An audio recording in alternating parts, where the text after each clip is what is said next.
All right, what is going on, guys? It is your boy Mike the Baseball Guy, and today we are going to be checking out the newly dropped content, which is the Division Series program. So, we're going to do an overview of the content, see if it's worth it or not, and we're also going to go over how to grind the program the fastest. So, first, let's take a look at the cards. 3 points in, you get reliever Pierce Johnson. Um, Not gonna lie, not a good card. Good per nines. The hits per nine and K per nine are obviously pretty high, but only Slurve, Four Seam, and Slider just isn't gonna do it. Definitely too predictable. No quirks. Next, Tyler Wells. Actually interesting. So 121 hits per nine, which is good. K per nine is really low, which is gonna be a foul ball simulator on All Star. But maybe he'll play up on Hall of Fame. Really bad, really bad velo, I guess, on the four seam, but he does have decent differentials. Um, the curveball is pretty slow, but yeah, other than that, the cutter, circle, change, slider. You do like to see the slower cutter relative to the fastball, so that can be a nice tunnel. But unfortunately, yeah, it's just doesn't have the best stuff. His control is all right, but he does have really solid breaks. So who knows? This actually could be a little bit of a sleeper card. Also has max pitch and clutch, so that as well. Next up, Aaron Hicks. Yeah, just based on the speed and the reaction, he's not going to be a viable option in the outfield at this point of the year, unfortunately. But he is switch hitting, so he does bring that to the plate. Pretty poor vision though, and yeah, just like 102, 10, 101, 102 versus righties just isn't really gonna cut it.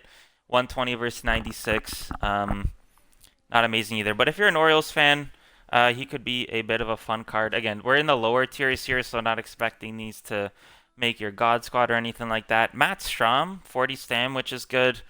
But yeah, pretty poor pitch differentials, no quirks. 107 hits per nine. He does have 125 pitching clutch, so he'll have a much smaller PCI for your opponent's hitting when there's runners on second and third. But if you're there, you probably don't want to be in that situation. So, Brandon Marsh, terrible versus lefties. Actually usable versus righties, though. Solid fielding, a bit of a wild arm. But yeah, if you're a Phillies fan, good card. He does have first pitch hitter, so keep that in mind. Ranger Suarez, yeah, hits per nine, K per nine, just too low. Um, the sinker circle change is sometimes a good tunnel, but yeah, the fastball velo is just way too low. He's kind of like a poor man's Nestor Cortez, but not nearly as good. I'd rather just get that card. Brusar Gratterall, so interesting. Almost 40 stamina, so he can go a little bit deeper into the pitch count. Max hit per nine, which you love to see. Low K per nine, not the greatest, but also max pitching clutch, which is good. I believe he does have outlier. Yes, he has that outlier sinker. So that'll probably get him up to like 98, 99 on the sinker, which unfortunately is the same speed as the fastball. But the cutter is not bad. The slider also has pretty good break, if I'm not mistaken. Yeah, almost max break. So problem with this card, sinker and four seam are the same speed, and cutter is going to be very close as well. Only the slider is really the big pitch. Sorry, the only pitch with good speed differential is what I'm trying to say. So yeah, if you have a fast bat against him and you're sitting on the hard stuff, he's probably going to get hit around. All right, Tommy Pham, yeah, 108, 102 for contact and power versus right respectively. Just isn't going to play. Very, very mid defense. 78 reaction, 73 speed. He's not going to get to many balls in the outfield. Just super mid card. Chris Paddock, good per nines. But yeah, the pitch mix just not good. 12 to 6 isn't really usable pitch. And then the circle and slider are the same speed. So really more of a three pitch guy. Maybe you can get away with it with the per nines, but probably not. Michael Harris. So interesting, he got a card. I think he went like 1 for 20 or something in the division series. But if you were watching, he made that absolutely terrific catch to end game two, doubled off after leapt at the wall, made the catch, doubled off Bryce Harper at first. So not surprisingly, he has max fielding, max arm, also max reaction, and nearly max speed. I'll have max speed if you get him up to P4. So absolute god tier defender in the outfield. Unfortunately, the hitting is pretty weak. But if you parallel him up a couple times, he'll get to 110, 90 versus righties. I mean, not amazing. He's not going to be fighting for your center field spot on the God Squad, but kind of a fun card. We might try him out. Honestly, I think the worst part of this card is that 97 clutch. He gets up to bat with anyone in scoring position. His PCI is going to shrink pretty noticeably.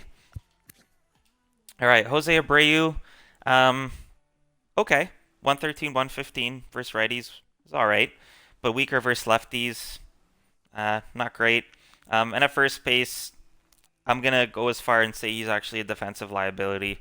Um, yeah, just not a great card. Does have a lot of quirks though, which should play up to his advantage, and he does have 118 clutch, so that's actually not bad.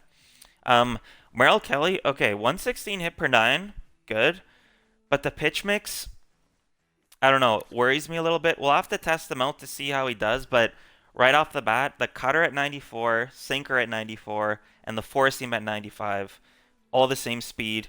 Circle change, which is really the only decent pitch you can use to mix up speeds, because the curveball, just as you guys know, it's not a good pitch this year. Needs more, like SDS needs to rework curveballs in general, I think. So until they do that, pitchers like this unfortunately just aren't going to play. Will Smith was really looking forward to this card. Great swing at a thin position at catcher. Fielding is good, which was we already knew what we were going to get. 120 clutch, love to see that. The hitting versus righties is actually pretty solid. Basically 120, 108. Again, couple parallels up. He's 122, 110, which is really solid. But the contact power versus left leaves a little bit to be desired for me. 107, 101 this point in the year. Would like to see that maybe 5 to 10 points higher on each. But he has good vision. We're definitely going to give this card a try. And who knows, he can maybe step into our starting catcher role as set 3 rolls over into set 4. And we won't be able to use Adley anymore. But we also might be using Adley as our wild card. So if we don't, then we're definitely going to be using Will Smith a lot more in the next few weeks. All right, Lourdes Gurriel Jr. I'm just glad he got a good card. I absolutely love Lourdes in real life, and I'm just excited to use a good 99 of his. But keeping it real, 118, 108 versus righties, pretty solid. Again, 2 parallels up, 110, 120, 110. Usable. Vision over 100, love to see it. Clutch is good enough. Good fielding, but the speed. Again, 65 speed in the outfield, not going to get to a lot of balls. But with the fielding at 88, which is very not typical for a Lourdes card, you could stick him at first, second. Short would definitely be a bit of a reach. But yeah, if you're going to use him at first or second, left or right field. He's not going to get too many balls. We're definitely going to be using him, though, because, like I said, I love him. All right, Bryan Abreu. This is a card that I think has suffered from pitch mix a lot in the past. He does have a slider and a slurve, and the sinker. I think before he just had four-seam slider slurve. Adding in the sinker definitely does help. He does have outlier 1, actually, which I'll explain why. So if he didn't have outlier, I would say not a good card, but with outlier, definitely much better. The fastball is going to be playing closer to 102, 103 maybe. The sinker, 95, 8 miles an hour slower than that, so you can use it to mix up the pitch speed. And then the slider slurve, I haven't used them too much, so we'll have to see what the release point looks like. But again, the slider needs to be a little bit harder to really have that tunnel ability with the slider slurve, which this card only 4 miles an hour different. Really more of a 3-pitch pitcher, which again, if you're using 4-seam slider sinker, you'd rather be 4-seam slider changeup, at least in my opinion. But again, loaded per 9, so we'll give him a try, but probably won't be making our bullpen. All right, Josh Young, 115, 109, 112, 115. So probably so far the best well-rounded hitting card that we've seen. The vision at 81 is definitely serviceable, and the 119 clutch is great. Parallel him up, it's over 120. He's going to play solid defense at third. 57 speed, a lot of five-tool players right now, so that's definitely his biggest weakness. But all around, pretty solid card. Doesn't have any quirks. But yeah, he's going to be more than usable. And, you know, I didn't really get to use the Josh Young card at the All-Star drop. So I'm actually kind of excited to try this card out. He has a good swing, and I was used to watch him coming up through the ranks in the minor leagues. So I'm actually pretty excited to use this card. Austin Riley. So again, highlighting kind of the weakness that we've seen with the sets in season format with SDS. We already have a much better collection card with set 3, the Austin Riley. Although I do have to say, not that bad versus righties. 106, 113. eh. But 112, 125 versus lefties, no real complaints about that. The vision is 93, if I'm not mistaken, was much higher on the other card. But again, 93 is good enough. And then the 125 clutch is actually pretty good. He does have 77 speed, so definitely an advantage over the young card that we just saw. And he plays good defense. You parallel him one up, he has diamond defense at third base. So if we didn't have another Austin Riley card, I'd probably be a little bit happier about this. But I guess, if we have the itch to use an Austin Riley once season three rolls over, um, he's there for you. Pablo Lopez. I was actually pretty excited about this card. They gave him good enough hits per nine, so he'll be playable. Good stamina, good pitching clutch, good velo and break. So the pitch mix I actually kind of like, but man, that curveball again. If they switch that out for, I don't know, maybe like a slider or a cutter or something, I feel like this card would be so much better. I do feel like Pablo Lopez used to have a cutter last year in past games. I used to use him actually a decent amount. He's a pretty fun card, but let's see. Yeah, no quirks. The slurve is going to be all right. The circle change. There's decent pitch mix differential, but again, that curveball not really usable, and he's not going to blow anybody away without an outlier. Again, we'll see how it plays though. His control is pretty solid, so that's definitely a big plus. And the break is pretty good, except on the fastball, but that's not as important. All right, Yordan Alvarez. I think this is the card that most people were a little bit surprised by when I think around 1 o'clock SDS tweeted they were dropping Yordan, which I thought was kind of weird. I thought they'd save him to the end and just give him an absolute god tier card, 125s across the board. The way he's been hitting in this playoffs, he has 6 or 7 home runs already, if I'm not mistaken. Obviously, you're going to have to put him in the DH spot. 114, 125 versus righties. I mean, it's good, but we just got the Soto card in the monthly award uh, program. So like I don't see any reason to use this card over Soto unless you're really a big fan of Jordan. The vision would like to see it to be higher.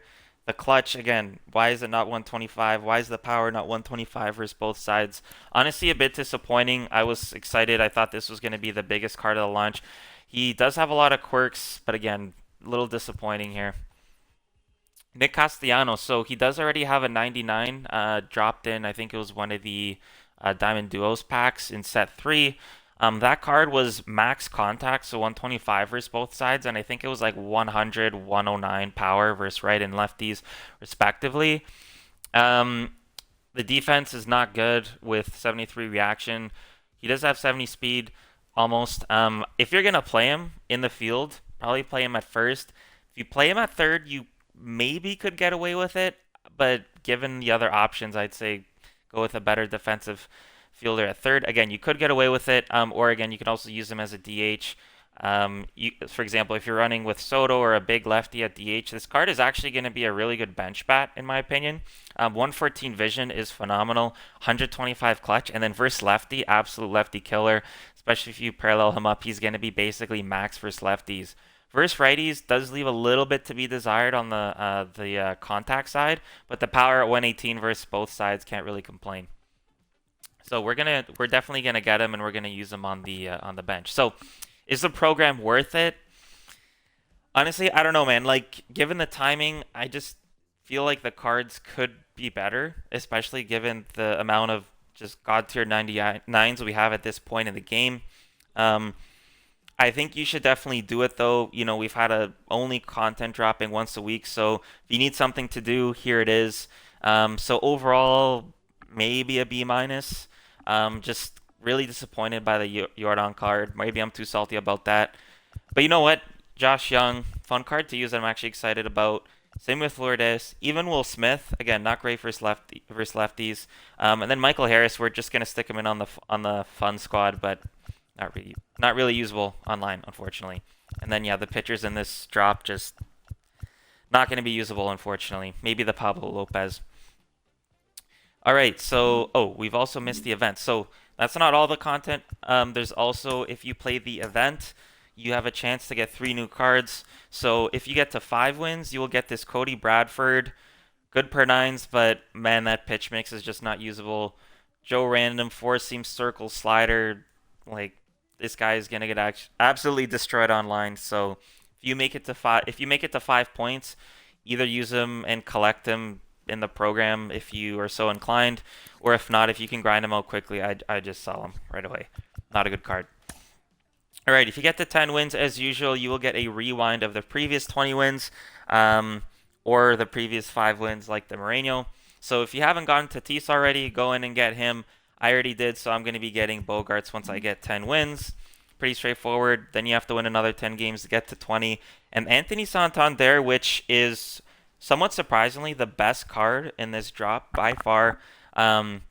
This is what I think we would expect the Jordan to look like, but it's with Santander. So the positive, though, I mean, he's a great switch hitter. Everyone knows he has an amazing swing. You can play him at first base. He's still going to have goal defense if you play him at first. Again, would not recommend him in the outfield with the slow speed, but amazing hitter versus righties. He has that sweet swing, switch, and then good enough versus lefties. He'll play and 120 clutch. That's pretty solid. So pretty good card there. And then again, if you make it to 30, you can get one of these event rewinds. But remember, they are no sells. So if you want to grind another 10 wins past the 20, up to you. I'm probably not going to.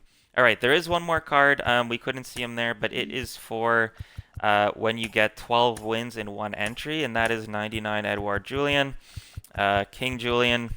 A lot of people are really enamored by his World Baseball Classic card, me included. So let's see. Yeah, I don't know. 120 versus 125. That's great. He has a great swing. Would have liked to see higher speed. I feel like the monthly award card we got in set 3 actually had pretty good speed. But good enough defense. He's pretty solid defensively at second. Good clutch, good discipline.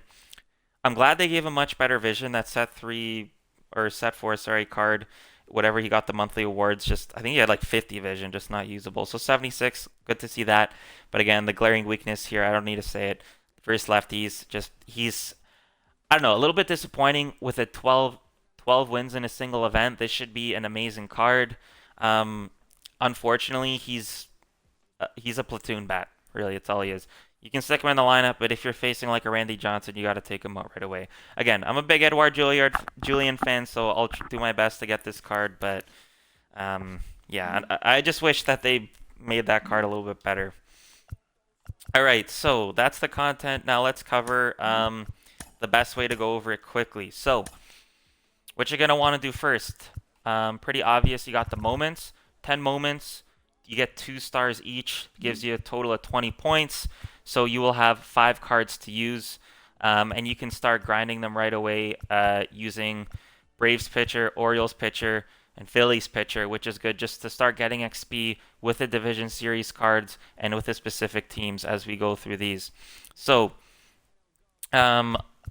then we're kind of gonna go to what not to do. So I would not do the event collection. Again, if you get through the awards quick enough, it's better off to sell them. Or if a Santander you want to use them, I wouldn't lock him in just because he's probably gonna go for a pretty good price, given how late we are in the year and that probably not a lot of people are gonna want to grind it out. The Conquest probably worth doing. If you're sick of offline, then don't. But I think for most people, this is probably the way to go. You only have to beat the computer 8 different games against the 8 different Division Series teams, and you get 20 points. So you do the moments, you do the conquest, that'll take you to 40, so that leaves with 60 left. The PXP missions, I think these are very easy to do. There's 4 of them worth 5 points each. That's another 20. Just a little tip here.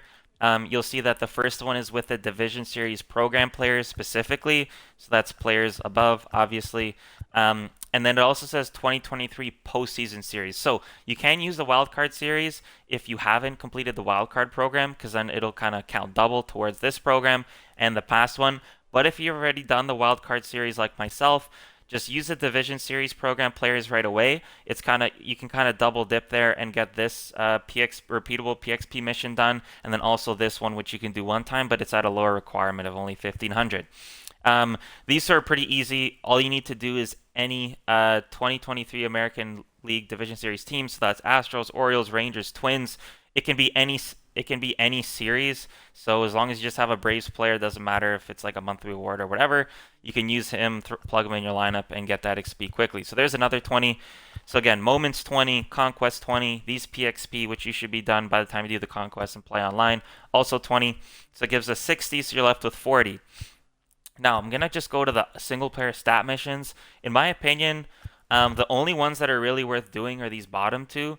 So 10 strikeouts with any Orioles or Dodgers player. Pretty easy, self-explanatory. And then similar 9 innings pitch with Braves or Minnesota Twins. So you can knock this out in the Conquest. You can even knock it out while you play the event. So I'd say do those two. The rest, just in my opinion, not worth it. Takes too much time. So there's another 10 points. So that leaves us with 30 left. And I think you can do this by finishing off with the online missions. So there are 16 total of these missions. You can pick any 6 that you choose. Personally, right off the bat, I think these bottom two are more than attainable. 5 strikeouts with Orioles and Dodgers, pretty easy. Again, doesn't have to be from the division series. It can be any series as long as they're on that team. And then same with the innings pitched.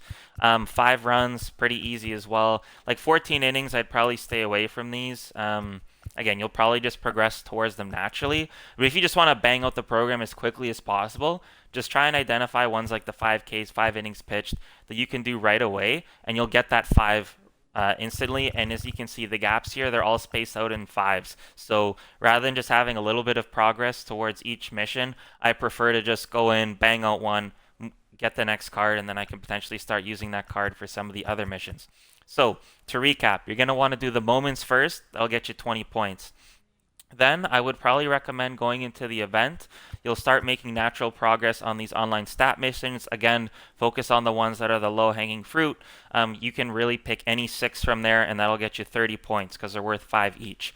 Once you get sick of the event, which I kind of did last time, I just hopped into Conquest, whatever, put on a movie, your favorite YouTuber, bang that out, 8 games against the CPU, that's another 20 points, and then just do these last 2 innings pitched in Ks. That'll get you your final 10 for a total of 100. Now, I will mention, there also is this optional extreme moment that you can do. It is on All-Star, so it's not going to be like super easy, but it's also not going to be extremely difficult. Again, up to you. Maybe for the more casual player, this isn't going to be worth it. But I'd say, yeah, definitely give it a shot. You do get 10 free points, so it'll save you doing 2 missions. But also, too, like the 2 missions are, like those 2, the 5 innings, 5Ks are pretty easy. So, not really sure if it's worth it. One thing, super quick, I forgot to mention. When you're going into the events to grind out some of the players and work towards progress in the Division Series program, unfortunately, similar to the Wild Card event, your max team overall is capped out at 92. Also, keep in mind the minimum player overall is 75. So even though there are supercharged players like Jose Abreu, who's a 74, and Ranger Suarez, who's a 72, you can't actually use them, which kind of stinks. So yeah, to get under that 92 cap, I've just set up my team quickly here to show you guys what I'm going to be using, at least early on. So kind of the main idea is that you use as many supercharged players as you can to build the best team possible, because at the end of the day, you're trying to win event games to get those 5, 10, 20 win rewards. But at the same time, you're trying to make some progress towards the program. So by using the supercharged players, a lot of them naturally, they're all on teams that are that were left basically in the division series. So like Astros, Orioles, Rangers, Twins. Then on the NL side, Braves, D-backs, Dodgers, Phillies. So I tried to fill my lineup with all supercharged players. Now the defense is going to be pretty suspect with Harper and right, Castellanos in left, and Schwarber playing at first. We kind of tanked our bench here. Basically, my strategy there is just to go 2 bench spots at the minimum overall, which is 75, with players that are high speed. So O'Neill, Cruz, and Julian, who's pretty fast as well. There aren't too many lefties here, and they're all, pretty much even. Like Harper's like 125 versus 100 against lefties, and then Schwarber's the same versus both sides, and then Jordan is still. So I don't really feel like I need to use my bench that much to sub for a lefty, so that's why I kind of tanked the bench to help keep the overall low. I did stick in Justin Turner there because he did fit within my overall limit. He was the last guy added, and he's just core. You got him in, I think, sometime in Season 1. Just in case we want to pinch hit. And then keeping Adley there as well, just because Jonah Heim is weaker versus righties. All right, in terms of pitching, we're using Aaron Nola, obviously supercharged. I'm tanking the 4th and 5th spots in the rotation. Personally, my strategy is I like to go loading up on the bullpen. So keeping there everyone above 94, basically. And I'm going with the Felix Bautista and Johan Duran here for a specific reason. One, because if you use Baltimore or Minnesota players, it counts towards XP. Also, they're slightly lower overall. They're not 99, so they're going to count less towards your team overall. And then also, they both are outlier fastballs, and which is really going to play up on All Stars, so you can blow them away. And then just keeping the rest of the bullpen, we tried to make it as best as possible within the overall cap. Really like this Patrick Corbin card, and it's a bonus that he's at a 94. And we're sticking in the Zach Littell here for a specific reason, because he's basically at 70 stamina, and since we're kind of gassing our last two starter spots, we just totally loaded up the bullpen, added a little extra stamina from Corbin and Littell. So in case our third starter gets tired second time around in the event, not a problem. Also, if you guys really want to make the bullpen even better, honestly, you can just maybe get away with two starter spots, and just after two games quit out and go back in. Again, not like the best way to play the game, but if you really want to, that option is there for you as well, I guess. Just keep in mind that if you're going for the 12 win reward, do not do that. All right, so that's how I'd structure the event lineup, and then as you progress through the Division Series program, you can start to add them in. Again, not the best structure, I think, by SDS here since the 92 overall cap. We're doing that already with like 8 out of our 9 lineup spots being supercharged at much lower overalls than like 97s and up, which are available in the program.